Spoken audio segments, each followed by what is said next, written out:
الحمد لله.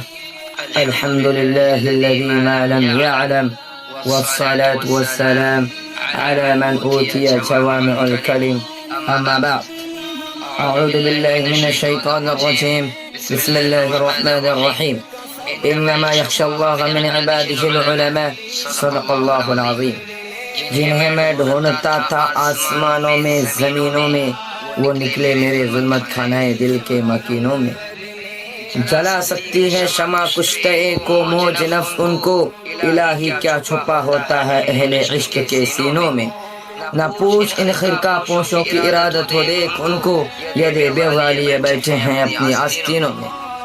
قابل قدر سامعین اکرام اور مہمانان عظام، آج میں ان یاران باصفا، شہیدان عشق و وفا، وارثان بلال اور عشاق نبی کے تذکرے کی سعادت حاصل کر رہا ہوں، جن کا قلب و جگر نبی کی عظمت سے معمور تھا، جن کا دل عشق نبی سے سرشار تھا، جن کے چہرے پر عزم و استقلال کی کرنے جلوہ فغن تھی، جنہوں نے اہل جہاں کو عشق نبی کا دعوت دیا، صنف انسانیت کو محبت کا پیغام سنایا، عشق نبی کا طریقہ بتایا، محبت نبی کا راستہ دکھایا، جن کو دنیا علماء دیوبند کہتی ہے. لیکن میرے عزیز دوستو، میں حیرانیت و سمندر کے سمندر میں غرق سرگردہ و پریشان ہوں کہ اس قلیل وقت میں ایسے عظیم الشان وسیع و بسیط موضوع پر کس طرح لب کشائی کروں، جن کا غیروں نے بھی کھلے الفاظ پر اعتراف کیا ہے. ان کی کن کن گوشوں کو نو کے زبان پر لاؤں اور کن کن خوبیوں کو بیان کروں اور کن کن خصوصیات کو نظر انداز کر دوں.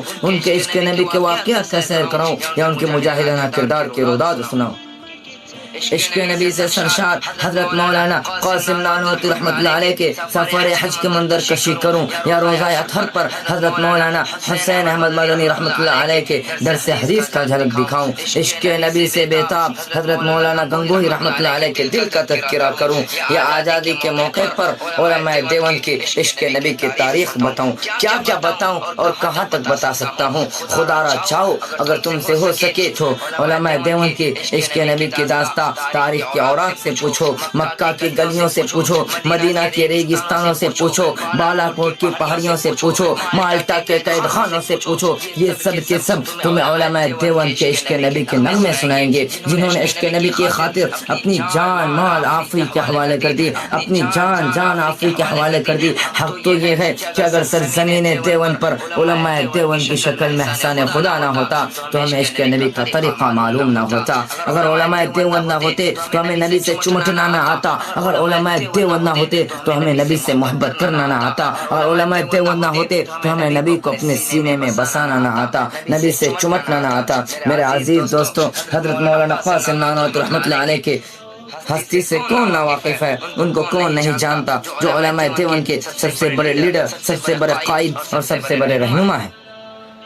جب بیت اللہ حج کرنے کے لیے جاتے تو مدینہ سے 7 میل پہلے ہی اپنا جوتا اتار لیتے. لوگوں نے کہا حضرت یہ پتھریلی زمین ہے، پیروں میں پتھر آئیں گے، پیروں میں تکلیف ہوگی، پیروں میں زخم آئیں گے. فرمایا پتھروں کی کوئی بات نہیں ہے، زخم کی کوئی بات نہیں ہے، میں تو جوتا اس لیے اتارتا ہوں کہ شاید آج سے 1400 سال پہلے اس زمین پر رسول اللہ صلی اللہ علیہ وسلم کی نبوت والی قدم آئی ہو. کہیں نانوتوی کا گستاخ جوتا رسول اللہ صلی اللہ علیہ وسلم کے قدموں پر نہ آ جائے. اللہ اکبر، اللہ اکبر، کیا عشق رسول تھا. اور ایک موقع پر حضرت مولانا قاسم نانوتوی رحمۃ اللہ علیہ کو انگریز گرفتار کرنے کے لیے آئے تو آپ 3 دن روپوش ہو کر باہر نکل آئے. لوگوں نے کہا حضرت ابھی آپ پر وارنٹ باقی ہے، انگریز آپ کو پھانسی دے دے گا. تو حضرت مولانا قاسم نانوتوی رحمۃ اللہ علیہ نے ایک عجیب بات بیان فرمائی. کہا کہ میں 3 دن گرفتاری کے خوف سے نہیں چھپا تھا، مجھے اپنی جان کی کوئی پرواہ نہیں، کوئی غم نہیں، مجھے اپنی جان کا کوئی خطرہ نہیں. انگریز مجھے پکڑے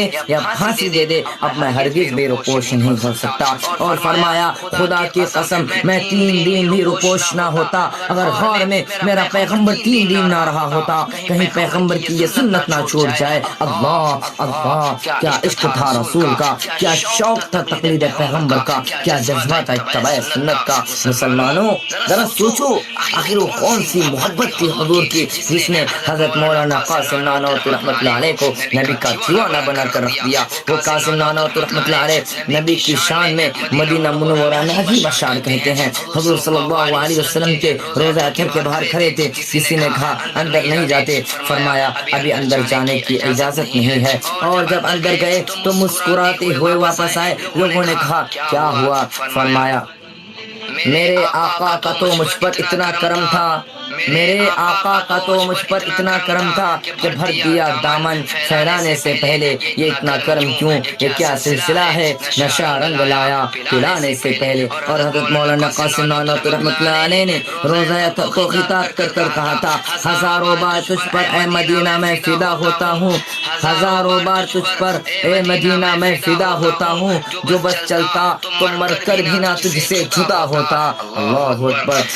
شہدایان رسالت کے پروانوں، قطب عالم حضرت مولانا رشید احمد گنگوہی رحمۃ اللہ علیہ کے عشق نبی کو کن الفاظ میں بیان کروں، جن کے رگ و ریشہ میں شہنشاہ بطحا تاجدار مدینہ حضور اکرم صلی اللہ علیہ وسلم کی محبت کوٹ کوٹ کر بھری ہوئی تھی، جن کا چلنا عشق نبی، جن کا بیٹھنا عشق نبی، جن کا بولنا عشق نبی، جن کا ہر صبح و شام اور ہر لمحہ عشق نبی سے لبریز تھا، جن کے ہر قول و فعل میں عشق رسول تھا۔ چنانچہ شیخ الاسلام حضرت مولانا حسین احمد مدنی رحمۃ اللہ علیہ کا بیان ہے، جب مدینہ منورہ سے واپسی پر آپ کی خدمت میں حاضر ہوا تو حضرت مولانا رشید احمد گنگوہی رحمۃ اللہ علیہ نے سب سے پہلے خیریت و عافیت کے بعد جو سب سے پہلی سوال کیا، کیا کچھ حجرہ شریف کا غبار بھی لائے ہو؟ ہائے ہائے، کسے کیا معلوم اس جملہ میں کس طرح بے قراری چھپی ہوئی ہے۔ اور جب حجرہ شریف کی غبار اور مدینے کی کھجوریں اور زمزم آپ کے سامنے پیش کیے گئے تو آپ نے حجرہ شریف کے غبار کو سرما میں رکھوا دیا اور روزانہ اس کو استعمال فرماتے، اور جب مدینے کی کھجور تقسیم کرنے لگے تو آپ فرمانے لگے کہ ان کھجوروں کی گٹھلیوں کو نیچے زمین پر نہ گرانا، یہ کھجوریں بڑی برکت والی ہے۔ تمام گٹھلیوں کو ہاوندستہ میں کٹوا کر رکھ لیا اور روزانہ ان میں سے ایک چٹکی پھانک لیا کرتے تھے۔ تو لوگوں نے کہا کہ حضرت ان گٹھلیوں کے برادے میں کیا رکھا ہے؟ تو حضرت مولانا رشید احمد گنگوہی رحمۃ اللہ علیہ نے کہا کہ تم ان گٹھلیوں کی بات کرتے ہو، میرا عقیدہ ہے اللہ تبارک و تعالیٰ نے مدینے کی مٹی پہ شفا رکھی ہے۔ اللہ اکبر۔ اور اس سے بھی آگے بڑھ کر شہر انگیز اور دل غداز بعض مخلصین نے حضرت مولانا رشید احمد گنگوہی رحمۃ اللہ علیہ کے خدمت میں کچھ کپڑے مدینہ منورہ سے ارسال کیے۔ حضرت مولانا رشید احمد گنگوہی رحمۃ اللہ علیہ نے ان کپڑوں کو نہایت ہی محبت کی نگاہ سے دیکھا اور بصد خوشی قبول کرتے ہوئے ان کپڑوں کو بوسہ دیا۔ جب لوگوں نے دیکھا تو سوال کیا کہ حضرت یہ کپڑے تو یورپ میں بنے ہوئے ہیں، ان کپڑوں کا بنانے والا تو اللہ کا دشمن ہے، تاجر نے انہیں مدینہ لایا اور وہاں فروخت کر دیا، تو اس میں تبرک کی کیا وجہ ہو سکتی ہے؟ تو حضرت مولانا رشید احمد گنگوہی رحمۃ اللہ علیہ نے فرمایا مجھے معلوم ہے یہ کپڑے یورپ کے بنے ہوئے ہیں، ان کپڑوں کا بنانے والا اللہ کا دشمن ہے، قرآن کا دشمن ہے، پیغمبر کا دشمن ہے، لیکن یہ کپڑے قابل احترام اس لیے ہیں کہ ان کپڑوں کو اب مدینے کی ہوا لگ چکی ہے۔ ہائے ہائے، حضرت مولانا رشید احمد گنگوہی رحمۃ اللہ علیہ کے قبر میں اللہ تعالیٰ نور عطا فرمائے۔ اور ایک مرتبہ حضرت مولانا رشید احمد گنگوہی رحمۃ اللہ علیہ حدیث کا درس دے رہے تھے، طلبہ حدیث پڑھ رہے تھے اور آپ حدیث پڑھا رہے تھے۔ اچانک زور و شور کی بارش آئی اور سبھی طلبہ اپنی اپنی کتابیں لے کر اندر چلے گئے، تو حضرت نے اپنی پگڑی بچھائی اور اس میں سبھی طلبہ کے جوتیاں ڈالنے لگے۔ تو کسی طلبہ نے دیکھ لیا، کہا حضرت آپ کیا کر رہے ہیں؟ فرمایا میں تم لوگوں کا جوتا نہیں اٹھا رہا ہوں، بلکہ میں تو رسول اللہ صلی اللہ علیہ وسلم کے مہمانوں کا جوتا اٹھا رہا ہوں۔ اللہ اکبر، اللہ اکبر۔ یہ ہے عشق رسول، یہ ہے عشق نبی، یہ ہے نبی سے محبت کرنا، یہ ہے علماء دیوبند اور عشق رسول۔ میرے عزیز دوستوں، آج کی اس نام و نہاد دنیا میں آپ کو عشق رسول کا دعویٰ کرنے والے ہزاروں مل جائیں گے، اتباع سنت کا دعویٰ کرنے والے ہزاروں مل جائیں گے، عاشق رسول ہونے کا دعویٰ کرنے والے ہزاروں مل جائیں گے، لیکن مجھے بتاؤ تو صحیح کہ ان کی دعووں میں کتنی سچائی ہے، ان کی دعووں میں کتنی صداقت ہے، ان کی دعووں میں کتنی حقانیت ہے؟ کیا ان دعووں کے علم بردار عاشق رسول بھی کوئی ہے؟ کیا ان کی زبان سے اتر کر دل پر بھی کوئی اثر ہے؟ نہیں نہیں، اور ہرگز بھی نہیں۔ یہ اپنے دعوے میں کبھی سچے نہیں ہو سکتے، یہ جھوٹے ہیں، فریب کار ہیں، عوام کو دھوکہ دینے والے ہیں۔ اس لیے کہ عشق رسول نام ہے اس کا کہ جو چاہے قبروں پر چادر چلا لے،